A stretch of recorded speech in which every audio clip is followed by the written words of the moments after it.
En este tiempo de confusión que existe en el mundo entero, en este tiempo que está siendo turbado toda la sociedad, el sistema o las personas también, cada institución, entidades, todos están enfocados en su mayoría a apartarse de los principios divinos, apartarse de Dios y glorificarse siempre a uno mismo.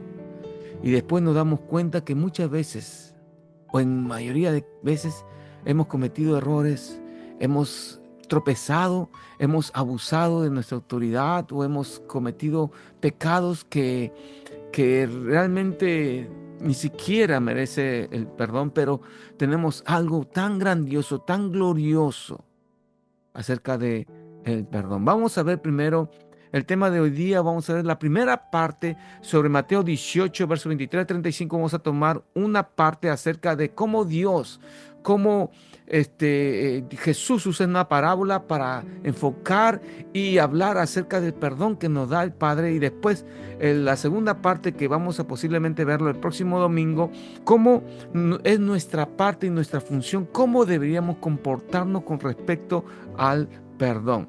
¿Ok? Así que vamos a leer la palabra de Dios. Dice en el verso 23, dice, por lo cual el reino de los cielos es semejante a un rey que quiso hacer cuentas con sus siervos. Y comenzando a hacer cuentas, le fue presentado uno que le debía 10,000 talentos. A este, como no pudo pagar, ordenó su señor venderle a su mujer e hijos y todo lo que tenía para que se le pagase la deuda. Y aquí hay algo bien interesante que Jesús comienza esta parábola con algo muy precioso. Jesús comienza a hablar acerca de una semejanza al reino de los cielos. Pero ¿qué es el reino de los cielos? Y muchas veces no sabemos y hemos escuchado bienaventurado y bendecido porque el reino de los cielos se ha acercado. Y es una gran bendición que el reino de los cielos se ha acercado. En la oración también, Padre, hágase tu voluntad. Y decimos, Padre que estás en los cielos, santificado sea tu nombre, venga tu reino. Y es un clamor que nosotros tenemos, que venga el reino de los cielos, el reino de Dios. Pero ¿qué quiere decir? Que es el gobierno de Dios instituido sobre el ser humano, aquellos que han nacido en Cristo Jesús, que obedecen su palabra y caminan de acuerdo a lo que Dios quiere. El reino de los cielos es semejante, ese reino en el cual Dios gobierna, Dios controla, Dios tiene el control sobre las vidas, sobre nuestras vidas, y Él permite que pasemos ciertas circunstancias para poder purificarnos. Acuérdense que los problemas y las dificultades son prueba de nuestra fe. Ustedes tienen la fe que Dios les dio y que cada día ustedes lo ejercitan, lo fortalecen en su diario caminar, en las circunstancias de la vida, y esa fe que ustedes tienen tiene que ser probada. Dios tiene que probar nuestra fe para ver si hemos crecido o no hemos crecido o seguimos enanos espirituales. Pero el reino de los cielos es algo que Jesús está hablando no de algo futuro, que cuando vamos a morir o cuando venga el Señor Jesucristo, cuando venga su segunda venida, estaremos ahí arriba. No, el reino de los cielos es una realidad presente en la cual tú y yo debemos vivir cada día bajo la autoridad, bajo la influencia del Espíritu Santo, bajo la influencia de Dios. Y ese reino de los cielos es semejante, no quiere decir que es igual, ¿ah? No quiere decir que en todos los aspectos es igual, sino es semejante. Jesús hace una comparación de ese reino de los cielos, ese gobierno de Dios hacia los hombres, una comparación con lo terrenal para ilustrar la verdad que Él quiere dar a conocer. ¿Ok? No significa que es algo literal, ¿ah?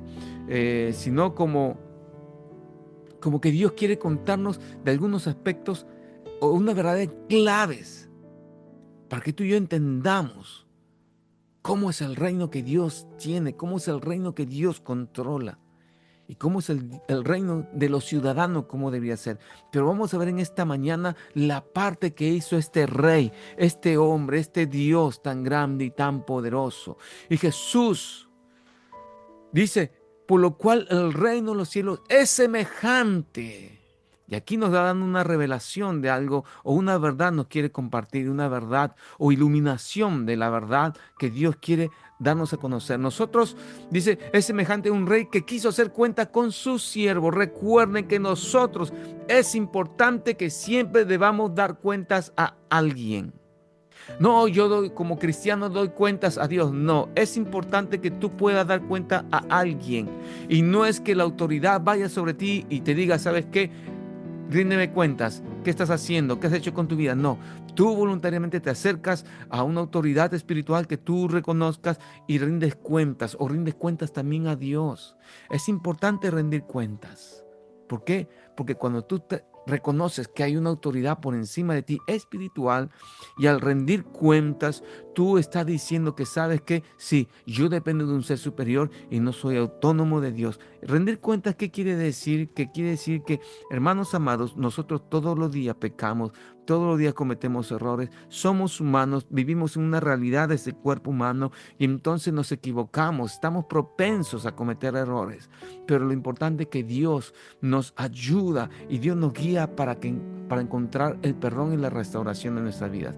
Pero al rendir cuentas, al hacer cuentas y al rendir cuentas, estamos diciéndole, sabes que mira, estoy caminando en esto, está bien, está mal, mira, reconozco que estoy mal, entonces te vamos a aconsejar o te van a aconsejar o te van a guiar a que puedas corregir el camino donde estás yendo. Proverbios capítulo 3, búsquenlo ustedes en el verso 5, si bien no me equivoco, en adelante, dice la palabra de Dios maravillosamente, fíate de Jehová de todo tu corazón y no te apoyes en tu propia prudencia.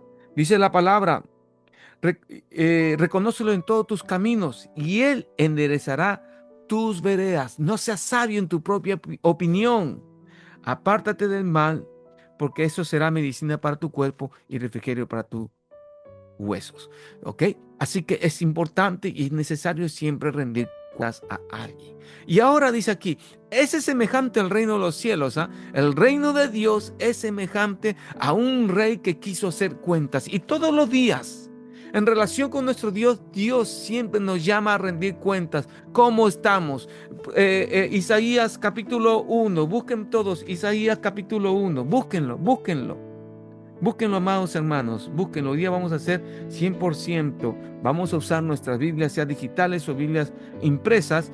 Dice la palabra de Dios en el verso 18, después de que Dios le da mucho consejo en la cual Dios lo llama al arrepentimiento al pueblo. Isaías 1:10 les llama al arrepentimiento. En el verso 18 dice, venid luego, dice Jehová, y estemos a cuenta. El reino de los cielos es para estar a cuentas, ¿ok? Si vuestros pecados fueren como la grana, como nieve, serán emblanquecidos. Si fueren rojos como el carmesí, vendrán a ser como la blanca lana. Entonces Dios nos llama siempre a estar a cuentas con Dios, ¿ok? Así es semejante el reino de los cielos. Dice, verso 24, y comenzando a hacer cuentas, le fue presentada uno que le debía 10,000 talentos. Y en esta parábola Jesús nos da a conocer que este rey o este señor, cuando comenzó a hacer las cuentas y ver cómo estaba, quién debía, quién no debía, qué estaba pagado, qué estaba saldado, le fue presentada uno que le debía 10,000 talentos.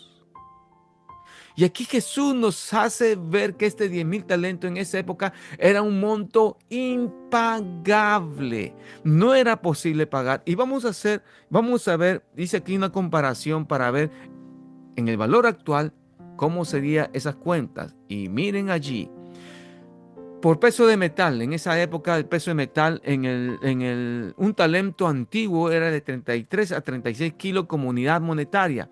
Equivalía al valor de ese peso de metal. Generalmente era la plata y a veces se calcula con oro. También se estima que un talento son 6,000 denarios. ¿Ok?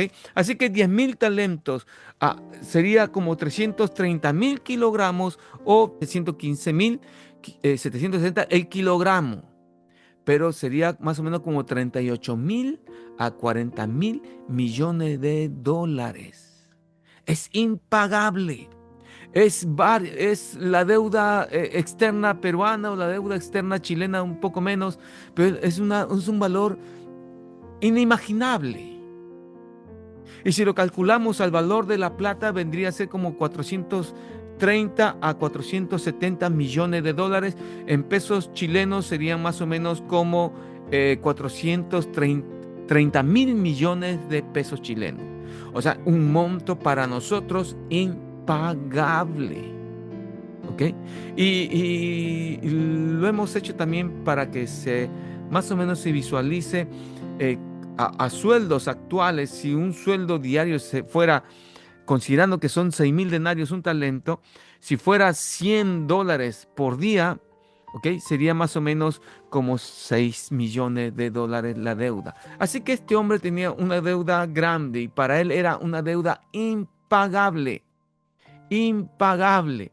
Y por ley que ustedes ven en Levíticos, la deuda se debía pagar sí o sí. Y así como este hombre no podía pagar esta deuda, ordenó su señor a venderle a él o meterla en la cárcel, a su mujer e hijos y todo lo que tenía para que se le pagase la deuda. Y es imposible pagar esa deuda. Jesús dijo esta cantidad, este monto, para hacernos ver que era imposible pagar la deuda.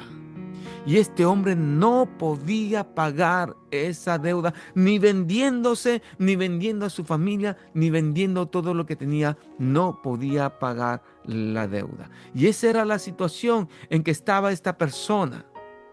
Y saben que cuando ustedes le dicen que tienes una deuda impagable, tu futuro se ve incierto.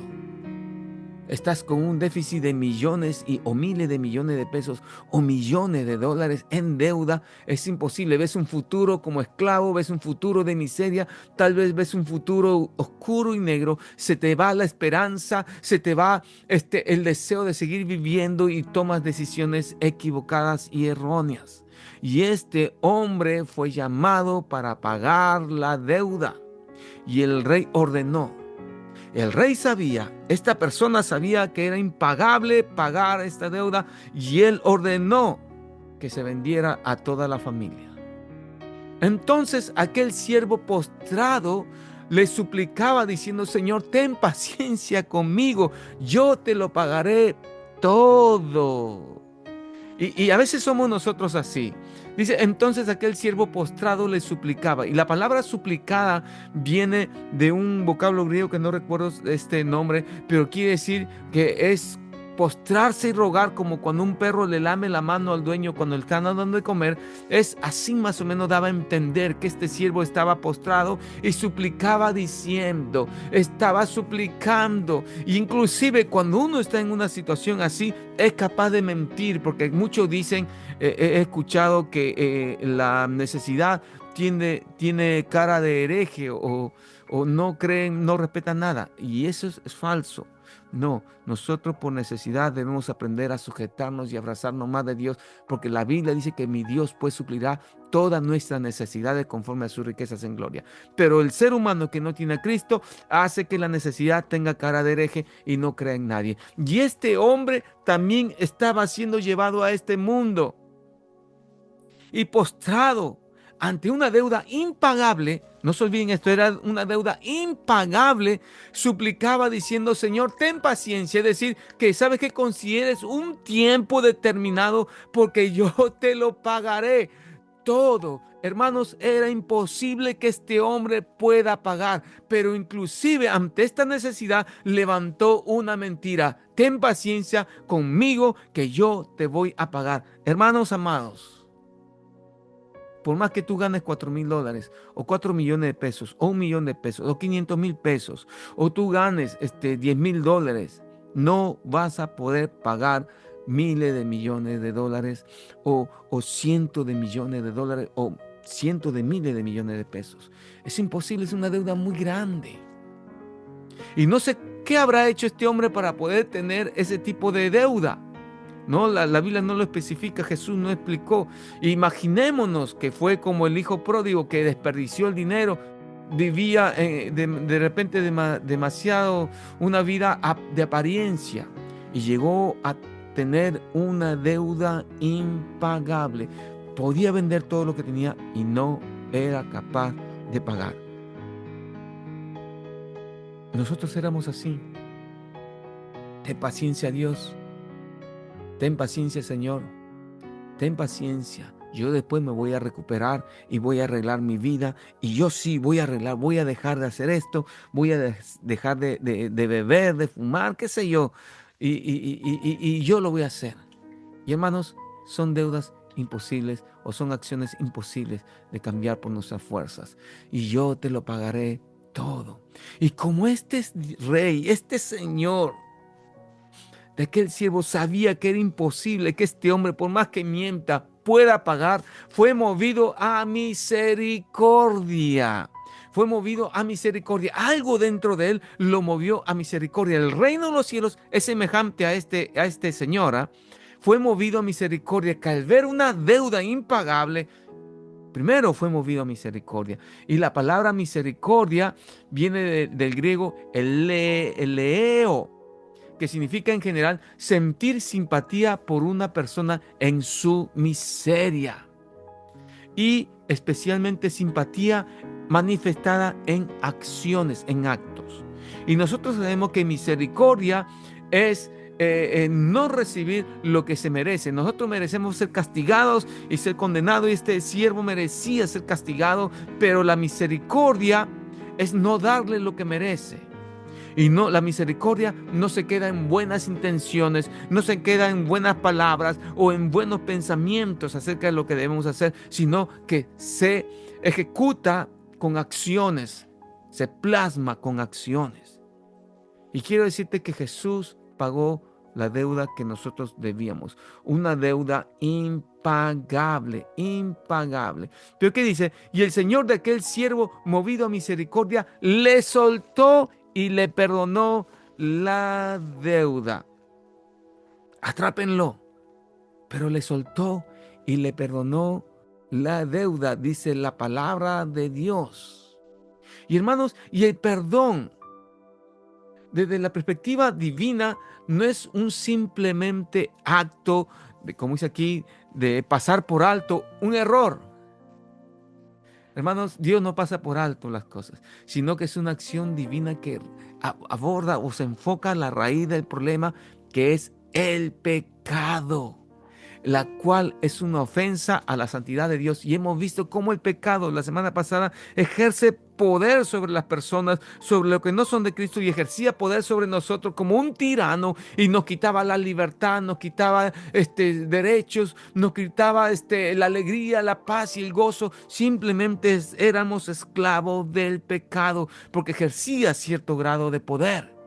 Y la palabra perdón en hebreo viene de salah, que significa quitar la culpa, absolver, limpiar. Y el griego se usa de aphesis, que significa liberación, dejar ir, soltar una deuda.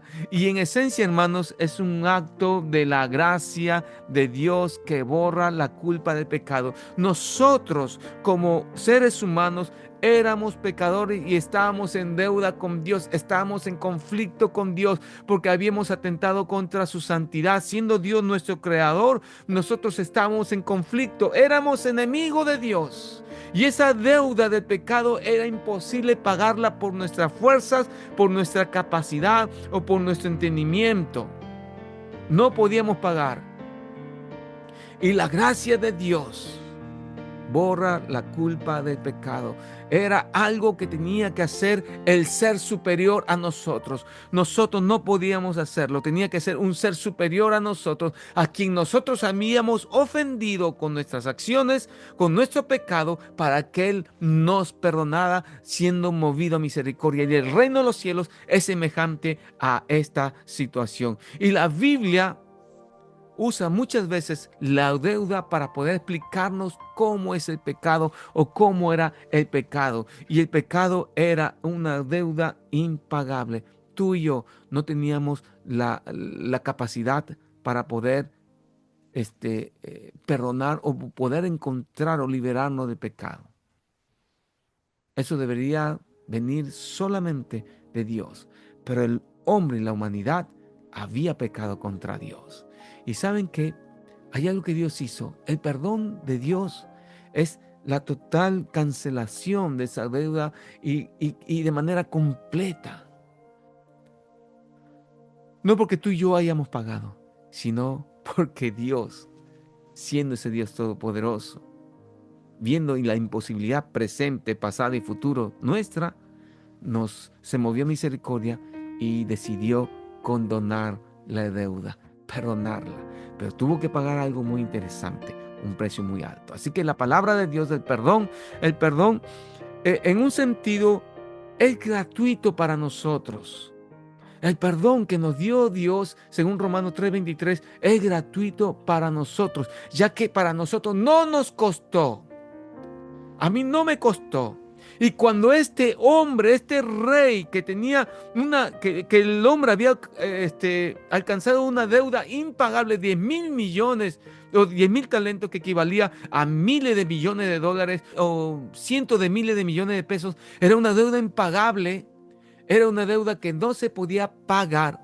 A él, este hombre, este rey, al condonar esa deuda, él asumió esa deuda y él borró esa pérdida de dinero, él lo borró al siervo, porque fue movido a misericordia. Sabe que este hombre no puede pagar nada, así que borró esa deuda y lo canceló y dijo: tú no me debes nada, yo no te debo nada, pero el que cargó esa deuda es el rey. Y eso es lo que pasó con Dios. El pecado necesitaba y llamaba que alguien muera, y para Dios no fue gratuito. Dios, el Padre, tuvo que pagarla con la vida de su propio Hijo Jesucristo, y es algo muy grande, muy costoso. Muchos decimos: no, la salvación es gratis. Ok, es gratis para ti, pero para el Padre Celestial fue el costo muy alto en todo el universo, en toda la creación, en todo lo que tú puedas entender. Fue el pago altísimo, la vida del propio Jesucristo, que tuvo que cargarla en la cruz del Calvario. En esa cruz cargó toda la deuda, todo tu pecado, toda la ira de Dios se descargó sobre Jesús. Por eso 1 Corintios capítulo 6, verso 20 nos dice algo bien interesante. Porque habéis sido comprados por precio. Glorificad pues a Dios en vuestro cuerpo y en vuestro espíritu, los cuales son de Dios. Así que Jesús pagó el precio. Él pagó el precio. Dios hizo todo por nosotros. Ninguno de nosotros hizo algo para el perdón. Dios fue movido a misericordia. Él lo hizo y Él puso todos los elementos para saldar esa deuda que teníamos nosotros con Dios, y envió a Jesucristo para morir por nuestro pecado en esa cruz del Calvario. Efesios 1:7 dice: en quien tenemos redención por su sangre, el perdón de pecados según la riqueza de su gracia. Y Colosenses 1:14 nos dice: en quien tenemos redención por su sangre, el perdón de pecados. El perdón de pecado lo hemos alcanzado, o Dios nos ha alcanzado por la muerte de Jesucristo, por la sangre que Él derramó en la cruz y nos redimió, nos compró con un precio. Y redimir quiere decir que ya no puede ser devuelto, ¿ok? Así que el perdón es un acto que Dios nos dio para liberarnos. Nos libera a nosotros, pecadores, de la culpa, de la vergüenza y del castigo eterno. Al tú y yo ser perdonados, somos liberados del poder del pecado, de ser esclavo de ese pecado, de la tiranía que ejercía sobre nosotros el pecado y de la condenación eterna. Imagínense de qué hemos sido liberados.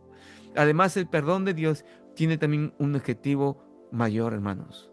Es la reconciliación por medio de Jesucristo con Dios. Nuestra relación con Dios se restaura. Nuestra comunión con el Padre se restaura por medio de Jesús, no por medio de tus obras, no por medio de nuestros ayunos, no por medio de nuestras oraciones o estudio de la palabra, sino por medio de la obra de Jesús, y Él nos llama a actuar de acuerdo a lo que nosotros creemos. Amén. Según de Corintios dice, capítulo 5, versos 18 y 19 dice: y todo esto proviene de Dios, quien nos reconcilió consigo mismo por Cristo y nos dio el ministerio de la reconciliación. Que Dios estaba en Cristo reconciliando consigo ¿A quién? Al mundo, no tomándoles en cuenta a los hombres sus pecados. Y nos encargó a nosotros la palabra de la reconciliación. Así que el perdón, hermanos, es algo maravilloso en la cual Dios restaura nuestra relación con Dios. Y cuando Dios perdona, Dios no lo hace a medias, Dios no nos perdona a la mitad. ¿Sabes qué? Te voy a perdonar un poco para ver cómo te comportas. Dios nos perdonó totalmente, borró nuestras culpas y nos hizo nueva criatura en Cristo Jesús. ¿Y qué hace Él? A veces nosotros como cristianos, como hijos de Dios, recuerden que es el reino de Dios, es semejante a este hombre, a este rey, a este señor, que se puso a hacer cuentas, ¿ok? Así que obra de Dios, al perdonarnos, no lo hace a medias. Repito, porque a veces nosotros pedimos perdón todos los días por un pecado que cometimos hace 5 años. Pero si eres de Cristo, Dios te perdonó. ¿Por qué traes esa memoria? Miqueas capítulo 7, verso 19 dice, Él volverá a tener misericordia de nosotros, sepultará nuestras iniquidades, es decir, nuestro gozo, nuestro pecado, que nos gozamos y deleitamos en pecado, y echará en lo profundo del mar todos nuestros pecados. ¿Y sabe qué? Y no serán recordados más por Dios. Y si Dios no recuerda, ¿quién eres tú para recordar los pecados pasados? ¿Quién eres tú para traerlo a la memoria? Ya Dios te perdonó, siéntete libre, Dios te libró de todo eso, siéntete alegre porque ya esa carga que tenías tú de la deuda, Dios te perdonó. Isaías 43:25 dice bien claro, yo soy el que borro tus rebeliones por amor de mí mismo y no me acordaré de tus pecados. Y esto, hermanos, garantiza la seguridad de la salvación y de la paz que cada uno de nosotros los creyentes podemos tener en Cristo Jesús. Y el perdón proviene de Dios y no de los hombres. Amén. Para terminar, hagamos una remembranza. El reino de los cielos es semejante a un hombre que quiso hacer cuentas con sus siervos y le fue presentado uno que debía 10,000 talentos y como éste no pudo pagar, ordenó su señor a que toda esta persona se le vendiera junto a su esposa, a sus hijos y todo lo que tenía hasta que pagase la deuda. Entonces aquel siervo corrió y se postró y le dijo, Señor, ten paciencia, yo te voy a pagar toda esta deuda, es impagable. Este señor sabía que era impagable, pero ¿qué hizo? Fue movido a misericordia. Por lo tanto, hermanos, la parábola del siervo que debía 10,000 talentos nos revela la grandeza de ese perdón, de una deuda impagable, que Dios nos vio que nuestro pecado nos tenía esclavos y nosotros no podíamos pagar esa deuda con Dios, con nuestra capacidad, con nuestro intelecto. El costo era tan alto. Así que Él tuvo que actuar, ni vendiendo nuestras fuerzas, ni nuestra mente, ni lo que tenemos como carrera, como profesión o los diplomas que hayamos alcanzado, no se podía pagar. Era una deuda impagable. Pero ¿sabe qué hizo el rey? El rey fue movido a misericordia y perdonó esa deuda, es decir, Él cargó con esa deuda y esta no es una simple, hermano, compasión emocional, sentimental que este rey cargó, sino es una acción, es un acto real, no es algo que queda en la mente o en el pensamiento, sino es algo que Dios nos liberó de la condenación eterna. Recuerda, no merecíamos, pero Él nos liberó por medio de Jesucristo y Jesucristo entregó su vida por nosotros, siendo el Señor de señores y Rey de reyes. Y Él fue puesto por encima de toda autoridad y de todo nombre que se nombra, no solamente en este siglo. Y Él pagó, asumió un precio muy grande que tuvo que pagar sobre nuestras deudas. Así que, hermanos, nosotros recibimos ese perdón gratuitamente. Así que no lo desperdiciemos. Valoremos ese perdón de nuestro Dios. Y el perdón divino no solo borra la culpa, sino que restaura nuestra relación con Dios. La relación de este hombre con este rey fue restaurada. Nuestra relación con Dios fue restaurada. Éramos enemigos de Dios, pero ahora Jesús nos dice en su palabra que no nos llama más siervos, sino amigos. Dios restaura cuando viene el perdón por medio de Jesucristo. Recuerden que Jesucristo es quien está entre el Padre y nosotros. Es Jesucristo, su obra. Y lo que Él hizo en este mundo nos fue imputado, por lo tanto nosotros somos perdonados. Y Él, al restaurar esa relación, no se acuerda más de nuestros pecados y ni siquiera trae a memoria, sino que todo lo borra. Y lo borró, por eso nos hizo nuevas criaturas en Cristo Jesús. Tú y yo somos nuevas criaturas. Así que, amados hermanos, concluyo con esto. Acepta el perdón de Jesús. Recibe el perdón que Jesús nos dio. Y recibe el amor de ese perdón que Dios nos dio. Amén. Para que tú y yo podamos caminar como Él quiere.